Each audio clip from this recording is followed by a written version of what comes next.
Bismillahirrahmanirrahim. Assalamualaikum warahmatullahi wabarakatuh.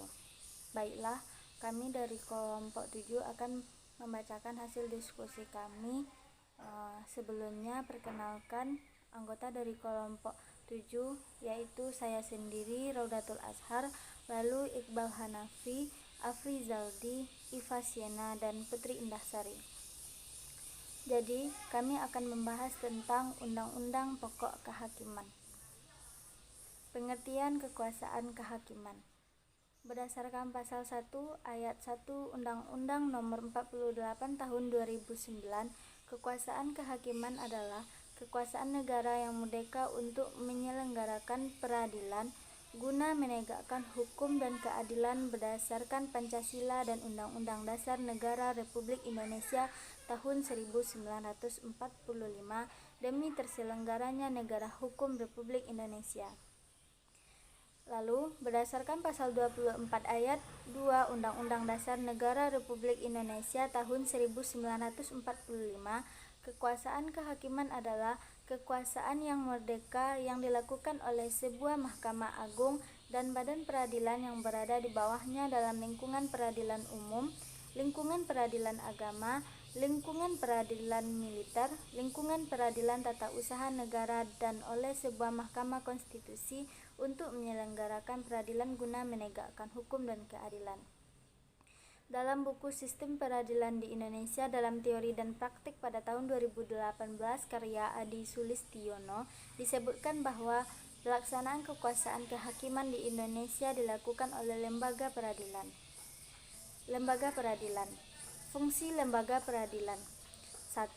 Melindungi seluruh masyarakat dengan upaya penanganan dan pencegahan kejahatan, merehabilitasi pelaku kejahatan.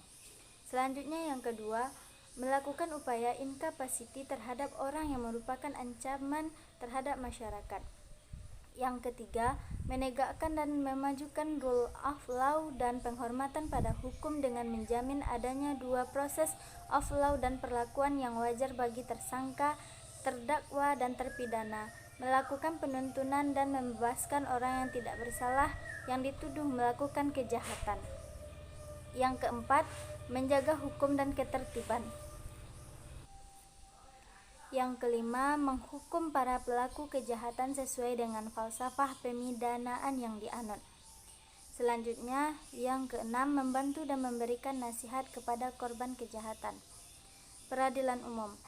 Kekuasaan kehakiman yang ada pada lingkungan peradilan umum dilaksanakan oleh pengadilan negeri, pengadilan tinggi, dan Mahkamah Agung. Pengadilan negeri memegang peran dalam proses pemeriksaan, memutuskan dan menyelesaikan perkara pidana serta perdata yang terjadi di tingkat pertama. Perkara pidana merupakan bentuk perkara terkait perselisihan hubungan antar perseorangan subjek hukum yang satu dengan perseorangan subjek hukum lainnya mengenai hak dan kewajiban atau perintah dan larangan pada lapangan keperdataan. Selanjutnya, sementara perkara pidana merupakan bentuk perkara mengenal perbuatan yang dilarang, dijatuhkan hukum larangan yang juga disertai dengan ancaman sanksi berupa pidana tertentu bagi pihak yang melanggar larangan tersebut. Selanjutnya, pengadilan tinggi mempunyai peran untuk menyelesaikan perkara pidana dan perdata pada tingkat kedua atau hearing. Pengadilan tinggi juga mempunyai kewenangan dalam mengadili di tingkat pertama dan terakhir ketika terjadi sengketa kewenangan tentang urusan untuk mengadili antara pengadilan negeri dalam daerah hukumnya. Ada juga Mahkamah Agung yang memegang kekuasaan tertinggi pada lapangan peradilan yang ada di Indonesia. Mahkamah Agung memegang peran untuk proses pembinaan lembaga peradilan yang ada di bawahnya. Kekuasaan dan kewenangan yang dimiliki oleh Mahkamah Agung adalah dalam pembinaan organisasi, administrasi, dan keuangan pengadilan. Selanjutnya, dalam peradilan umum juga terdapat Mahkamah Konstitusi dengan kewenangannya untuk mengadili pada tingkat pertama dan terakhir. Putusan dari Mahkamah Konstitusi ini merupakan keputusan yang sifatnya lineal untuk menyelesaikan sengketa hasil pemilihan umum dan pemilihan kepada daerah langsung. Peradilan Tata Usaha Negara. Lembaga peradilan tata usaha negara adalah pelaku kekuasaan kehakiman bagi rakyat pencari keadilan terhadap sengketa tata usaha negara. Peradilan Tata Usaha Negara bertugas menyelesaikan sengketa tata usaha negara.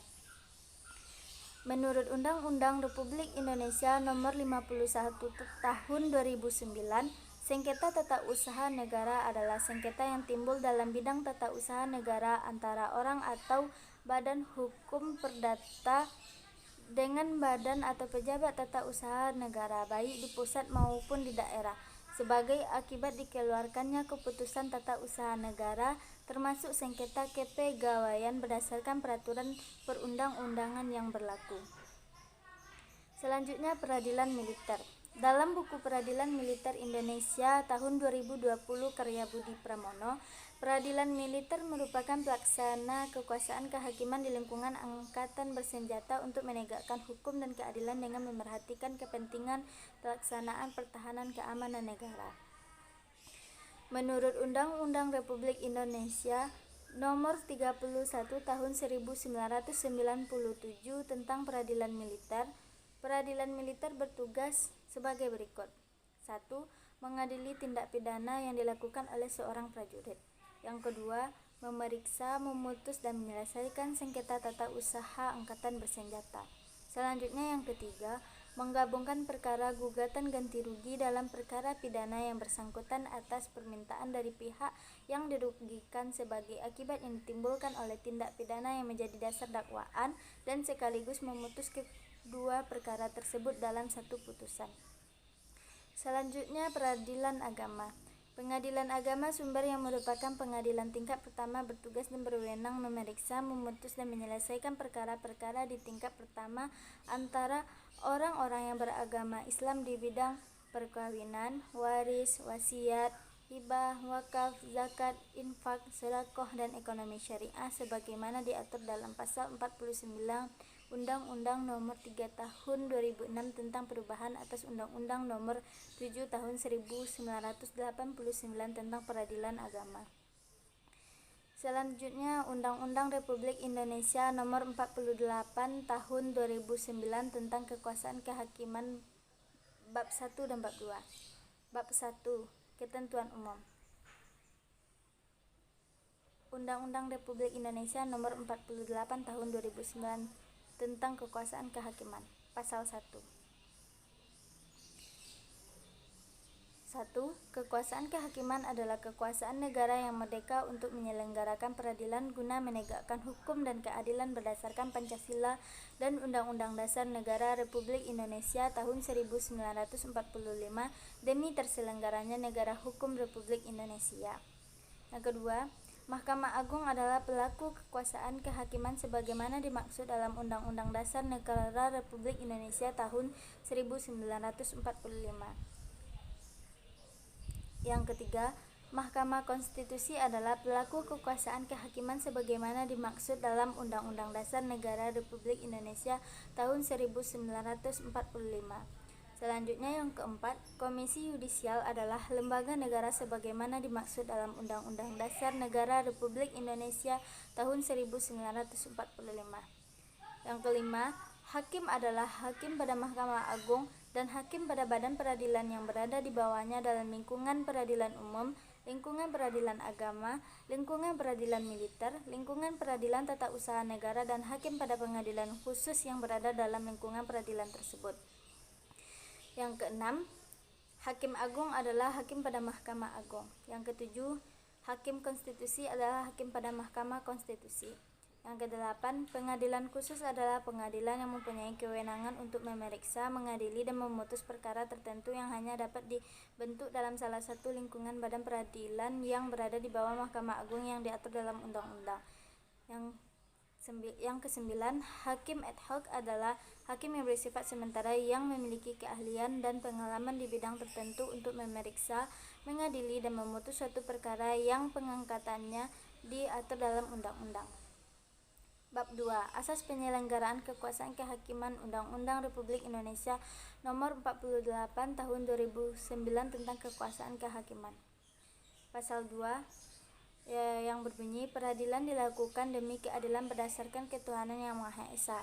Peradilan negara menerapkan dan menegakkan hukum dan keadilan berdasarkan Pancasila. Semua peradilan di seluruh wilayah negara Republik Indonesia adalah peradilan negara yang diatur dengan undang-undang. Peradilan dilakukan dengan sederhana, cepat, dan biaya ringan. Selanjutnya pasal 3. Dalam menjalankan tugas dan fungsinya, hakim dan hakim konstitusi wajib menjaga kemandirian peradilan. Segala campur tangan dalam urusan peradilan oleh pihak lain di luar kekuasaan kehakiman dilarang, kecuali dalam hal-hal sebagaimana dimaksud dalam Undang-Undang Dasar Negara Republik Indonesia tahun 1945. Setiap orang yang dengan sengaja melanggar ketentuan sebagaimana dimaksud pada ayat 2 dipidana sesuai dengan ketentuan peraturan perundang-undangan. Selanjutnya pasal 4. Pengadilan mengadili menurut hukum dengan tidak membeda-bedakan orang. Pengadilan membantu pencari keadilan dan berusaha mengatasi segala hambatan dan rintangan untuk dapat tercapainya peradilan yang sederhana, cepat, dan biaya ringan. Selanjutnya pasal kelima. Hakim dan hakim konstitusi wajib menggali, mengikuti, dan memahami nilai-nilai hukum dan rasa keadilan yang hidup dalam masyarakat.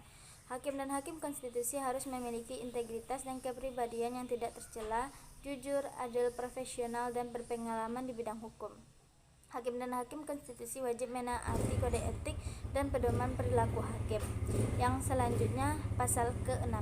Tidak seorang pun dapat dihadapkan di depan pengadilan kecuali undang-undang menentukan lain. Tidak seorang pun dapat dijatuhi pidana kecuali apabila pengadilan karena alat pembuktian yang sah menurut undang-undang mendapat keyakinan bahwa seseorang yang dianggap dapat bertanggung jawab telah bersalah atas perbuatan yang didakwahkan atas dirinya. Pasal ke-7. Tidak seorang pun dapat dikenakan penangkapan, penahanan, penggeledahan, dan penyitaan kecuali atas perintah tertulis dari kekuasaan yang sah dalam hal dan menurut cara yang diatur dalam undang-undang. Pasal 8. Setiap orang yang disengaja ditangkap, ditahan, dituntut, atau dihadapkan di depan pengadilan wajib dianggap tidak bersalah sebelum ada putusan pengadilan yang menyatakan kesalahannya dan telah memperoleh kekuatan hukum tetap. Selanjutnya, dalam mempertimbangkan berat ringannya pidana, hakim wajib memperhatikan pula sifat yang baik dan jahat dari terdakwa. Pasal ke-9. Setiap orang yang ditangkap, ditahan, dituntun, atau diadili tanpa alasan berdasarkan undang-undang atau karena kekeliruan mengenai orangnya atau hukum yang diterapkannya berhak menuntut ganti kerugian dan rehabilitasi. Pejabat yang dengan sengaja melakukan perbuatan sebagaimana dimaksud pada ayat 1 dipidana sesuai dengan ketentuan peraturan perundang-undangan. Ketentuan mengenai tata cara penuntutan ganti kerugian, rehabilitasi, dan pembebanan ganti kerugian diatur dalam undang-undang. Selanjutnya pasal ke-10. Pengadilan dilarang menolak untuk memeriksa, mengadili, dan memutus suatu perkara yang diajukan dengan dalih bahwa hukum tidak ada atau kurang jelas, melainkan wajib untuk memeriksa dan mengadilinya. Ketentuan sebagaimana dimaksud pada ayat 1 tidak menutup usaha penyelesaian perkara perdata secara perdamaian. Selanjutnya pasal ke-11. Pengadilan memeriksa, mengadili, dan memutus perkara dengan susunan majelis sekurang-kurangnya 3 orang hakim kecuali undang-undang menentukan lain. Susunan hakim sebagaimana dimaksud pada ayat 1 terdiri dari seorang hakim ketua dan 2 orang hakim anggota. Hakim dalam memeriksa, mengadili, dan memutus perkara dibantu oleh seorang panitera atau seorang yang ditugaskan melakukan pekerjaan panitera. Dalam perkara pidana wajib hadir pula seorang penuntut umum kecuali undang-undang menentukan lain. Selanjutnya pasal ke-12. Pengadilan memeriksa, mengadili, dan memutus perkara pidana dengan kehadiran terdakwa kecuali undang-undang menentukan lain. Dalam hal terdakwa tidak hadir sedangkan pemeriksa dinyatakan telah selesai, putusan dapat diucapkan tanpa dihadiri terdakwa. Selanjutnya pasal ke-13. Semua sidang pemeriksaan pengadilan adalah terbuka untuk umum, kecuali undang-undang menentukan lain. Putusan pengadilan hanya sah dan mempunyai kekuatan hukum apabila diucapkan dalam sidang terbuka untuk umum. Tidak dipenuhinya ketentuan sebagaimana dimaksud pada ayat 1 dan ayat 2 mengakibatkan putusan batal demi hukum. Selanjutnya pasal ke-14. Putusan diambil berdasarkan sidang permusyawaratan kehakiman yang bersifat rahasia. Dalam sidang permusyawaratan, setiap hakim wajib menyampaikan pertimbangan atau pendapat tertulis terhadap perkara yang sedang diperiksa dan menjadi bagian yang tidak terpisahkan dari putusan. Dalam hal sidang permusyawaratan tidak dapat dicapai mufakat bulat, pendapat hakim yang berbeda wajib dimuat dalam putusan. Ketentuan lebih lanjut mengenai sidang permusyawaratan sebagaimana dimaksud pada ayat 2 dan ayat 3 diatur dalam Peraturan Mahkamah Agung. Selanjutnya pasal ke-15. Pengadilan dilarang menolak untuk memeriksa, mengadili dan memutus suatu perkara yang diajukan dengan dalih bahwa hukum tidak ada atau kurang jelas, melainkan wajib untuk memeriksa dan mengadilinya. Ketentuan sebagaimana dimaksud pada ayat 1 tidak menutup usaha penyelesaian perkara perdata secara perdamaian. Selanjutnya pasal ke-16. Tindak pidana yang dilakukan bersama-sama oleh mereka yang termasuk lingkungan peradilan umum dan lingkungan peradilan militer diperiksa dan diadili oleh pengadilan dalam lingkungan peradilan umum, kecuali dalam keadaan tertentu menurut keputusan Ketua Mahkamah Agung perkara itu harus diperiksa dan diadili oleh pengadilan dalam lingkungan peradilan militer. Selanjutnya pasal ke-17. Pihak yang diadili mempunyai hak ingkar terhadap hakim yang mengadili perkaranya.